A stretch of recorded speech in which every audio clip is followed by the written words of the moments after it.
नमस्कार, मैं डॉक्टर महिपाल चौबे, पशु पोषण विभाग, पशु चिकित्सा एवं पशुपालन विज्ञान संकाय, राजीव गांधी दक्षिणी परिसर, काशी हिंदू विश्वविद्यालय बरकच्छा की तरफ से स्वयं कोर्स पोषण एवं आहार न्यूट्रिशन एंड फीडिंग के 5वें मॉड्यूल संतुलित आहार के सिद्धांत के 26वें व्याख्यान पोषण संबंधी आवश्यकताएं और उसकी गणना nutritional needs and their calculation भाग 2 में आप सभी का स्वागत करता हूं। पिछले व्याख्यान में हमने पढ़ा था कि शारीरिक भार का संदर्भ किस तरह से लिया गया है और विभिन्न जीवन चरण, मनुष्य के विभिन्न जीवन चरण जैसे वयस्क, शिशु, बच्चों और किशोरों के लिए क्या क्या पोषक आवश्यकताएं हैं, चाहे वो ऊर्जा की आवश्यकता हो, प्रोटीन की हो, खनिज की हो, विटामिन की हो, वसा, कार्बोहाइड्रेट या फाइबर की आवश्यकता हो। इन सभी आवश्यकताओं के बारे में हमने पिछले व्याख्यान में बात की थी, चर्चा की थी। अब हम उसको एक अगर रिकैपिचुलेट करें, पुनर्कथन करें, तो हम फिर से देख पा रहे हैं कि प्रोटीन की जो आवश्यकता पुरुष को थी 54 ग्राम प्रतिदिन थी, महिला को 46 ग्राम, और गर्भावस्था या स्तनपान की अवस्था में इसकी आवश्यकताएं बढ़ जा रही थी। हमने बात की थी खास तौर पे कैल्शियम का, जो कि 1000 मिलीग्राम प्रतिदिन इसकी आवश्यकता होती है। हमने बात किया था कि पुरुषों की तुलना में महिलाओं को आयरन की अधिक आवश्यकता होती है और यह आवश्यकता जो है गर्भावस्था या स्तनपान के समय भी अधिक ही रहती है। सामान्यतः महिलाओं को पुरुषों की तुलना में या लड़कियों को लड़कों की तुलना में आयरन की अधिक आवश्यकता होती है। ठीक इसी तरीके से फोलिक एसिड जो विटामिन है, जल में घुलनशील विटामिन है, इसकी आवश्यकता गर्भावस्था एवं स्तनपान के समय महिलाओं को लगभग 2 गुनी हो जाती है, क्योंकि फोलिक एसिड जो है गर्भ में पल रहे शिशु या भ्रूण के न्यूरल ट्यूब डिफेक्ट को ठीक रखने के लिए, उससे बचाने के लिए, उस बीमारी से बचाने के लिए इसकी विशेष आवश्यकता होती है। अब आज हम बात करेंगे जो बुजुर्ग आबादी है, जो बूढ़े लोग हैं, उनकी पोषक आवश्यकताएं कैसी होती हैं। तो अगर हम बात करें तो बुजुर्ग हैं, हम उनको, महिला हो या पुरुष हो, उनको 60 वर्ष की उम्र के ऊपर जो है हम उन्हें बुजुर्ग की श्रेणी में रखते हैं और इनकी ऊर्जा की आवश्यकताएं 1700 और 1500 किलो कैलोरी प्रतिदिन होती है। अगर हम फाइबर की बात करें तो यह 30 से 25 ग्राम होती है और प्रोटीन जो है वह जैसे वयस्क पुरुष या महिला को होता था 54 ग्राम और 46 ग्राम प्रोटीन की आवश्यकता होती है।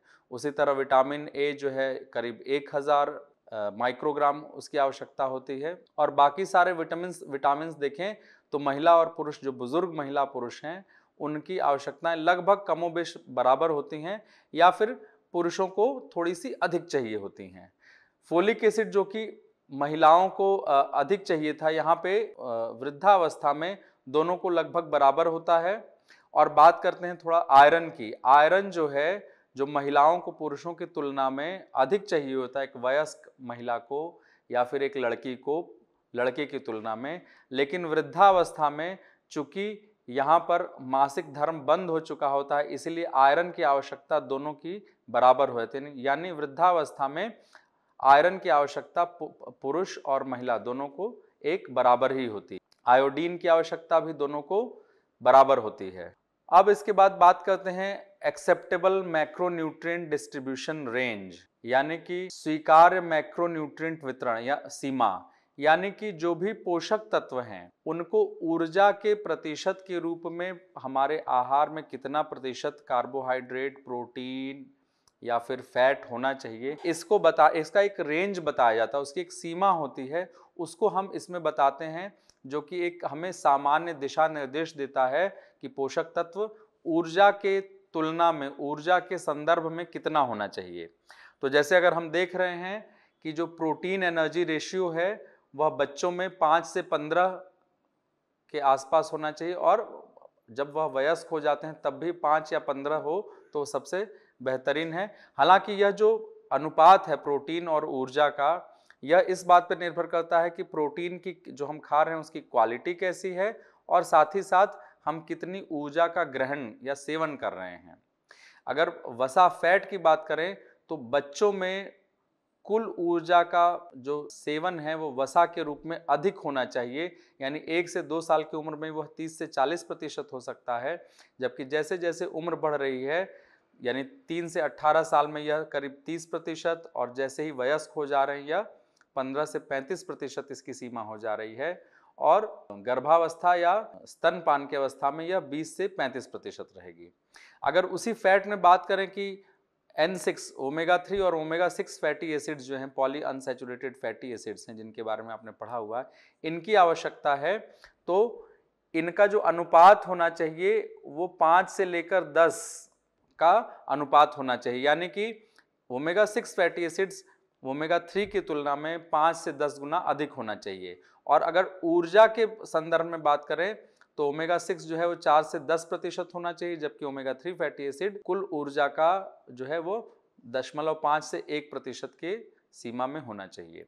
कार्बोहाइड्रेट की बात करें तो बच्चों को कुल ऊर्जा का जो सेवन है वो कार्बोहाइड्रेट के रूप में 40 से 60% करना चाहिए, और जैसे यह उम्र बड़ी होती है तो कार्बोहाइड्रेट का खास तौर पे एडल्ट में वयस्क अवस्था में यह सेवन 45 से 65% हो जाता है। एक बात ध्यान देने की है, जैसा हमने पिछले व्याख्यान में बताया था कि कुल ऊर्जा स्वस्थ रहने के लिए कार्बोहाइड्रेट का सेवन कम से कम 100 से 130 ग्राम अवश्य करना चाहिए सेवन जो है। हमने बहुत सारे मिनरल्स की बात की थी और इसके अतिरिक्त भी बहुत सारे मिनरल्स हैं जिनकी हमें आवश्यकता होती है, तो उसमें जैसे फास्फोरस है, तो एक वयस्क को लगभग phosphorus 1000 milligram, sodium 2000 milligram, potassium 3500 milligram, copper 1.7 milligram, manganese 4 milligram, chromium 50 microgram और सेलेनियम जो कि एक एंटीऑक्सीडेंट मिनरल है उसका 40 माइक्रोग्राम, इनका भी सेवन इनकी आवश्यकता होती है।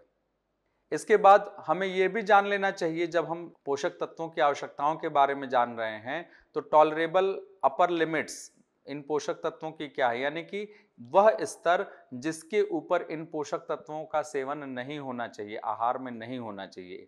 जाहिर सी बात है जो RDA है वह हमें यह बताता है कि हमारे आहार में पोषक तत्व कितना होना चाहिए, लेकिन हमें यह भी पता होना चाहिए कि उसकी सहनीय ऊपरी सीमा क्या है, किस स्तर तक कितनी मात्रा हम किस पोषक तत्व की सह सकते हैं हमारे आहार में, और अगर उस आहार या पोषक तत्व की मात्रा हमारे आहार में उससे अधिक होगी तो उसके दुष्प्रभाव हमें देखने को मिल सकते हैं। तो जैसे अगर बात करें तो प्रोटीन एनर्जी रेशियो जो है, प्रोटीन और ऊर्जा का जो अनुपात है वह 40%, वयस्कों में 40% से अधिक नहीं होना चाहिए, और बच्चों में जो यह करीब 15% से अधिक नहीं, उससे कम होना चाहिए। कैल्शियम जो है वह 2500 मिलीग्राम प्रतिदिन, उससे अधिक सेवन करना हानिकारक हो सकता है, जबकि बच्चों में 2500 से 3000 मिलीग्राम से ज़्यादा कभी भी नहीं होना चाहिए। इसी तरीके से अगर बात करें आयरन है, तो इसका भी अगर हम अधिक आयरन का सेवन करने लगें, 45 मिलीग्राम से ज़्यादा सेवन, 40-45 मिलीग्राम से ज़्यादा सेवन होता है वयस्क या बच्चों में, तो इसके दुष्परिणाम, इसकी टॉक्सिसिटी, विषाक्तता देखने को मिल सकती है। इसी तरह जिंक है, वह वयस्कों में 40 मिलीग्राम, उससे अधिक उसका सेवन नहीं होना चाहिए। आयोडीन है वो माइक्रोग्राम है, 1100 माइक्रोग्राम जो है, इससे अधिक सेवन नहीं होना चाहिए।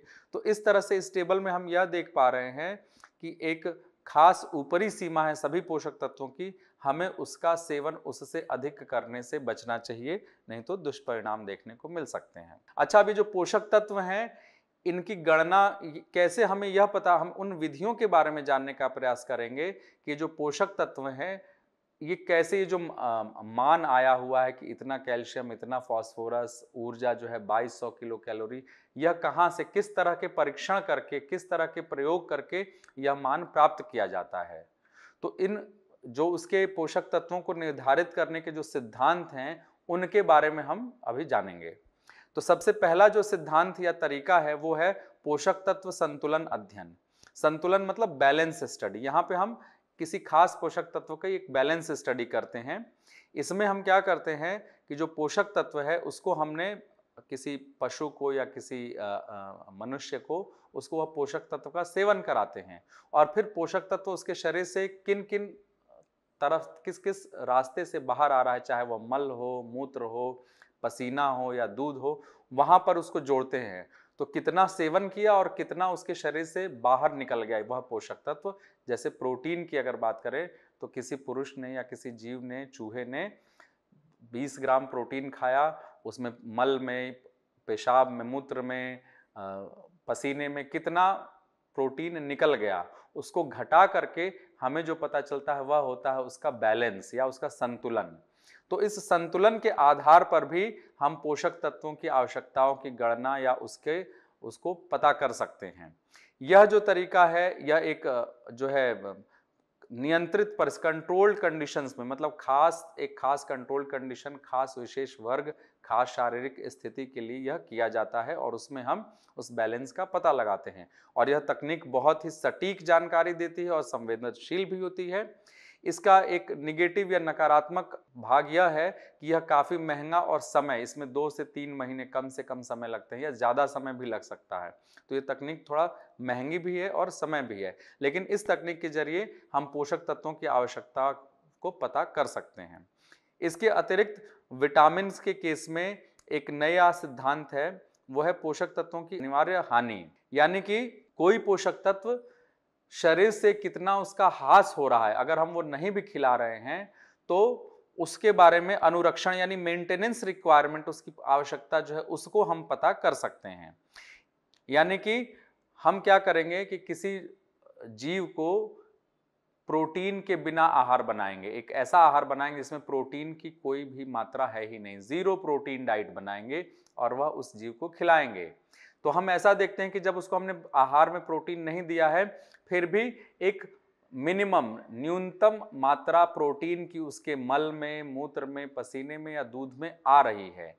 और यह जो न्यूनतम मात्रा प्रोटीन की है, यह हमें इसको अगर हम तीनों को जोड़ लेंगे तो हमें यह पता चलेगा कि उस जानवर को मेंटेनेंस, यानी जब उसका वयस्क शारीरिक स्थिति होगी तो उसको कितने प्रोटीन की आवश्यकता होगी, यानी मेंटेनेंस की कितनी रिक्वायरमेंट होगी या अनुरक्षण आवश्यकता कितनी होगी, वो पता लगा सकते हैं। इसमें हमें क्या करना होगा, बिना प्रोटीन की डाइट जानवर को खिलाएंगे और फिर देखेंगे कि उसके मल में, मूत्र में कितना प्रोटीन निकल रहा है, उनका योग करके हम यह बता सकते हैं कि उसको मेंटेनेंस या अनुरक्षण के लिए कितने प्रोटीन की आवश्यकता है। और अगर किसी शिशु या बच्चे के लिए हम यह पता लगा रहे हैं तो उसमें जो शारीरिक वृद्धि उसकी हो रही है, उस वृद्धि की आवश्यकताओं को उसमें योग करके जोड़ा जा सकता है। तीसरा तरीका है फैक्टोरियल अप्रोच, यानी क्रम गुणित दृष्टिकोण। इसमें क्या होता है कि जैसे ऊर्जा का हमें पता लगाना है कि किसी मनुष्य को, किसी जीव को कितनी ऊर्जा की आवश्यकता है, तो उसका ऊर्जा कहाँ कहाँ खर्च हो रही है, जैसे नींद में, आराम में, गतिविधियों में, या फिर सोने में, बैठने में, भोजन को चबाने में, जहां जहां उसकी ऊर्जा खर्च हो रही है उन सभी का गणना करके और उनको योग करके हम उसकी दैनिक आवश्यकता ऊर्जा की पता कर सकते हैं अलग अलग कार्यों में कि किसमें है, और उनको जोड़ करके हम कुल मात्रा बता सकते हैं कि उसको कितने प्रोटीन की आवश्यकता है।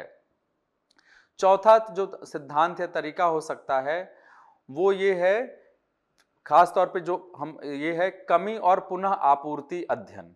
यानी कि किसी पोषक तत्व की हम पहले शरीर में कमी करवाते हैं, उसके शरीर में उसकी कमी क्रिएट करते हैं, उत्पन्न करते हैं, और फिर उसको पूरा करके यह पता लगाते हैं कि उसकी कितनी उसको आवश्यकता प्रतिदिन होती है। यह तकनीक या यह तरीका जो है खास तौर पर जो जल में घुलनशील विटामिन हैं उनके लिए किया जाता है। तो उसमें क्या होता है, जो विटामिन है या उसके कोएंजाइम्स हैं हमारे, चाहे आरबीसी या डब्ल्यूबीसी में है, उनको एज अ बायोमार्कर, ब्लड में जो उसके बायोमार्कर्स होते हैं उनको पहले चिन्हित किया जाता है। फिर जो स्वस्थ स्वयंसेवक हैं, वॉलंटियर्स, जो तैयार है जीव या मनुष्य, उसको हम 1 महीने या 2 महीने तक उस विटामिन की कमी वाला आहार देते हैं ताकि उसके शरीर में उस विटामिन की कमी उत्पन्न हो जाए। फिर उसके बाद अलग अलग क्रमिक स्तर पर, यानी कि उसके अलग अलग लेवल उस विटामिन के उसको हम खिलाते हैं और देखते हैं कि जिस लेवल ऑफ विटामिन खिलाने पर उसकी जो कमी उसके अंदर हो गई थी वह कमी पूरी हो जा रही है, उसकी पुनः पूर्ति हो जा रही है, तो वह जो स्तर होगा वही उस विटामिन की उसकी दैनिक आवश्यकता होगी। यानी अगर हम संक्षेप में कहें तो पहले मनुष्य के अंदर हम उसकी कमी उत्पन्न कराते हैं, फिर उसको विभिन्न 2-3 स्तर का विटामिन अलग से सप्लीमेंट खिलाते हैं, और जिस लेवल सप्लीमेंटेशन पे, जिस स्तर के खिलाने पर उसकी वो कमी दूर हो जाती है, उसको हम उसकी दैनिक आवश्यकता मानते हैं। अब आइए हम एक गणना करना सीखते हैं कि अगर हमें किसी जीव की या मनुष्य की ऊर्जा, प्रोटीन, कार्बोहाइड्रेट, इसकी आवश्यकताओं की गणना करनी हो तो किस तरीके से किया जा सकता है। हालांकि यह बहुत ही जटिल प्रक्रिया है, फिर भी कुछ मानक को हम इस्तेमाल करके, कुछ इक्वेशंस और कुछ एजम्पशंस, कुछ चीज़ों को सोच करके एक सामान्य मनुष्य की या बच्चे की जो है उसकी जो पोषक आवश्यकताएं हैं उसकी गणना कर सकते हैं। तो हम यहाँ पर इसी को देख रहे हैं। तो जैसे ऊर्जा की आवश्यकता बात करें तो किसी भी मनुष्य को जो कुल ऊर्जा की आवश्यकता होती है वह दो चीजों का गुणनफल होता है, बीएमआर और पीएल। बीएमआर क्या है? बेसल मेटाबॉलिक रेट, आपने पढ़ा होगा, यह आधारीय चयापचयी दर, basal metabolic rate. Basal metabolic rate क्या होता है? किसी भी मनुष्य को अपना जीवन निर्वहन करने के लिए या जिंदा रहने के लिए सबसे कम जो ऊर्जा की आवश्यकता होती है उसी को हम मोटे तौर पर बेसल मेटाबॉलिक रेट कहते हैं। और यह बेसल मेटाबॉलिक रेट जो है बीएमआर, ऐसा पाया गया है कि प्रति किलो भार पर 20 से 24 किलो कैलोरी, यानी 20 से 24 किलो कैलोरी प्रति किलो शारीरिक भार प्रतिदिन होता है किसी भी मनुष्य का। हालांकि यह उसके लिंग, उम्र, उसके आधार पर भी यह बदल सकता है, लेकिन यह उसका जो मान होता है 20 से 24 किलो कैलोरी प्रति किलोग्राम शारीरिक भार होता है। दूसरा जो इसमें कारक था वो था पीएल, फिजिकल एक्टिविटी लेवल, यानी वह जो मनुष्य है वो किस स्तर की गतिविधि कर रहा है, कितना सक्रिय है। तो उसके लिए भी फैक्टर्स जो हैं, कारक लिए गए हैं। अगर वह बहुत कम गतिविधि कर रहा है, यानी कि आराम की स्थिति में है, उसकी फिजिकल या शारीरिक गतिविधि बहुत कम है, तो हम जो फैक्टर लेते हैं वो है 1.53, 1.53। और वह अगर मध्यम स्तर की गतिविधि कर रहा है तो उसका मान होगा 1.78। और अगर वह भारी शारीरिक कार्य कर रहा है या कोई फिजिकल एक्टिविटी, स्पोर्ट्स में इन्वॉल्व है, तो उसके लिए हम यह जो मान है 2.10 का लेते हैं। तो इस तरीके से बीएमआर और फिजिकल एक्टिविटी लेवल का गुणा करके हम किसी भी मनुष्य की ऊर्जा की आवश्यकता की गणना उसको प्राप्त कर सकते हैं। अब अगला आते हैं प्रोटीन। प्रोटीन के लिए जो इक्वेशन है, जो बताया गया है कि प्रोटीन की रिक्वायरमेंट 0.83 ग्राम प्रति किलो भार, शारीरिक भार जो है, प्रोटीन की आवश्यकता किसी भी मनुष्य को प्रतिदिन सामान्यतः होती है। एक वयस्क को प्रतिदिन अपने वजन, प्रति किलोग्राम वजन पर 0.83 ग्राम प्रोटीन की आवश्यकता होती है। फैट्स की बात करें, वसा की, तो जो टोटल कुल ऊर्जा जो हमने पहली बार ऊपर में किया था ना कि कुल ऊर्जा की आवश्यकता, उसका 20 से 30% जो ऊर्जा का हिस्सा जो है वह फैट से आना चाहिए, फैट के द्वारा सेवन किया जाना चाहिए। और कार्बोहाइड्रेट की बात करें, जो स्टार्च या ग्लूकोज है, तो वह प्रोटीन और फैट के बाद जो भी एनर्जी बचती है, जो भी ऊर्जा बचती है, वो सारी ऊर्जा जो है वह कार्बोहाइड्रेट से मिलनी चाहिए। इसका एक हम उदाहरण लेकर के इसकी गणना करेंगे, जिससे यह हमें चीजें और ज्यादा समझ में आएगी। तो उदाहरण के लिए हम लेते हैं कि एक कोई वयस्क महिला है 55 किलो की, और वह मान के चलते हैं कि मध्यम स्तर की गतिविधि कर, यानी कि वो छोटा मोटा काम रोज जो है 5-7 किलोमीटर टहलना या वॉक करना या घर के मोटे मोटे काम करती है, तो उसको कितनी पोषक तत्वों की आवश्यकता होगी इसकी हम गणना करके सीखेंगे। तो आइए सबसे पहले गणना करते हैं ऊर्जा की, उसको कितनी ऊर्जा की, एनर्जी की आवश्यकता होगी।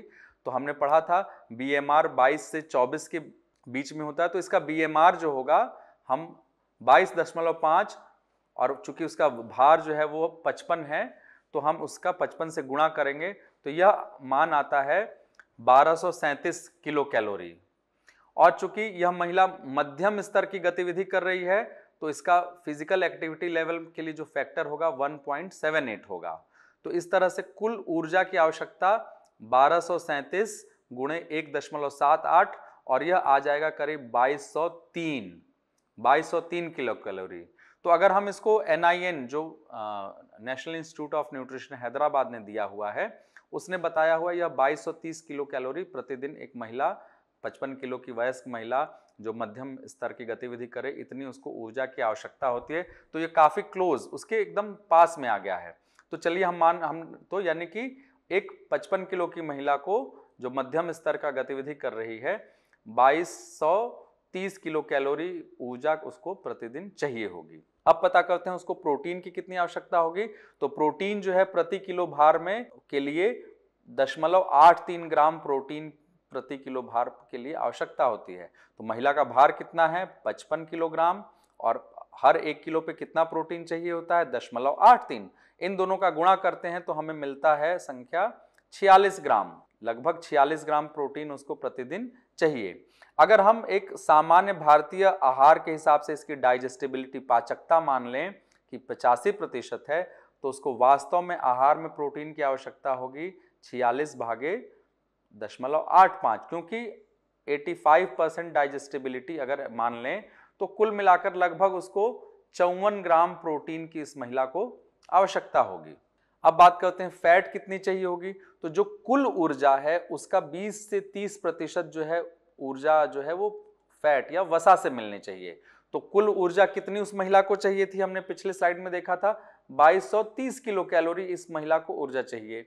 मान के चलते हैं कि 25% ऊर्जा जो है वो फैट से आएगी, यानी कि उसको फैट से कितनी ऊर्जा मिलनी चाहिए, 2200 का 25%। तो 2200 का 25% कितना होगा, 550, लगभग 550 किलो कैलोरी, 557 किलो कैलोरी उसको ऊर्जा फैट से मिलनी चाहिए। लेकिन हम सब जानते हैं कि 1 ग्राम फैट जो है 9 किलो कैलोरी ऊर्जा दे सकता है। 1 ग्राम फैट से हमें 9 किलो कैलोरी मिलेगी, और हमें फैट से कितनी ऊर्जा लेनी है, 557। तो 557 किलो कैलोरी ऊर्जा पाने के लिए कितनी फैट हमें खाना पड़ेगा, उसको 9 से भाग करेंगे, क्योंकि 1 ग्राम फैट हमें 9 किलो कैलोरी दे सकता है। तो 557 किलो कैलोरी पाने के लिए 557 भागा 9 करेंगे तो यह आएगा, मान आएगा 62, यानी 62 ग्राम उस महिला को फैट वसा खाना पड़ेगा। कार्बोहाइड्रेट की कितनी आवश्यकता होगी। तो कार्बोहाइड्रेट जो है, पहले हम देखें उसको प्रोटीन वो कितना खा रही थी महिला, अभी हमने पिछली स्लाइड में गुणा किया था ना कि उसको 54 ग्राम प्रोटीन चाहिए। तो 54 ग्राम प्रोटीन, और प्रोटीन का ऊर्जा मान कितना होता है, 4 किलो कैलोरी, यानी 54 ग्राम प्रोटीन से हमें कितनी ऊर्जा मिलेगी, 54 गुणे 4, 216 किलो कैलोरी। और वहीं फैट या वसा से कितनी ऊर्जा मिलेगी, वह महिला 62 ग्राम फैट उसको अगर खाना चाहिए, तो 62 गुणे 9 करेंगे तो यह 557 किलो कैलोरी उसको ऊर्जा फैट से मिलेगी। तो यानी कुल ऊर्जा कितनी चाहिए थी, 2230, जिसमें से 216 किलो कैलोरी प्रोटीन से मिल रही है और 558 किलो कैलोरी फैट से मिल रही है। तो कुल ऊर्जा में से हम प्रोटीन और फैट का ऊर्जा जो मिल रही है उसको घटा देंगे। तो जब हम घटाएंगे तो 2230 में से 216 और 558 घटाएंगे तो यह आएगा मान कितना, 1400। यानी इतनी किलो कैलोरी उसको किससे मिलनी चाहिए, कार्बोहाइड्रेट से। लेकिन हमें यह भी पता है कि 1 ग्राम कार्बोहाइड्रेट 4 किलो कैलोरी देता है। तो 1400 किलो कैलोरी पाने के लिए कितना कार्बोहाइड्रेट हमें आहार में खाना पड़ेगा, यानी 1456 भागे 4, 1456 किलो कैलोरी हमें आहार कार्बोहाइड्रेट से लेना है, जिसका ऊर्जा मान है 4 किलो कैलोरी प्रति ग्राम। तो जब हम इसको भाग करते हैं तो यह आता है 364 ग्राम, यानी 364 ग्राम उस महिला को कार्बोहाइड्रेट खाना पड़ेगा। ठीक है, तो इस तरीके से हम पाते हैं कि उस महिला को टोटल ऊर्जा की आवश्यकता है 2230, जिसमें से कि प्रोटीन उसको चाहिए होगा 54 ग्राम प्रतिदिन, फैट या वसा चाहिए होगा 62 ग्राम, और कार्बोहाइड्रेट खाना पड़ेगा 364 ग्राम। तो उसकी जो ऊर्जा की आवश्यकता है वो पूरी हो जाएगी और प्रोटीन की आवश्यकता भी पूरी हो जाएगी। यह सब जो भी हम बातें कर रहे हैं ऊर्जा की आवश्यकताओं की या इनकी गणना की, इसके लिए national institute of nutrition, ICMR का national institute of nutrition Hyderabad में है, उसके लिए उन्होंने एक इसकी बुक छापी हुई है, न्यूट्रिएंट रिक्वायरमेंट्स फॉर इंडियन, जिसमें अलग अलग अवस्थाओं के लिए RDA और EAR दिया हुआ है, और इसको आप कहीं इंटरनेट से भी डाउनलोड कर सकते हैं या वहां से डायरेक्ट परचेज करके खरीद भी सकते हैं, जिसमें बहुत विस्तृत जानकारी दी हुई है अलग अलग अवस्थाओं में मनुष्यों की पोषक अवस्थाओं की। तो इस तरीके से हमने यह देखा कि अलग अलग अवस्थाओं में हमारी जो पोषक आवश्यकताएं हैं वह भिन्न भिन्न होती हैं, और उसकी गणना कैसे की जाती है वह भी हमने सीखने का प्रयास इस आज के व्याख्यान में किया। धन्यवाद।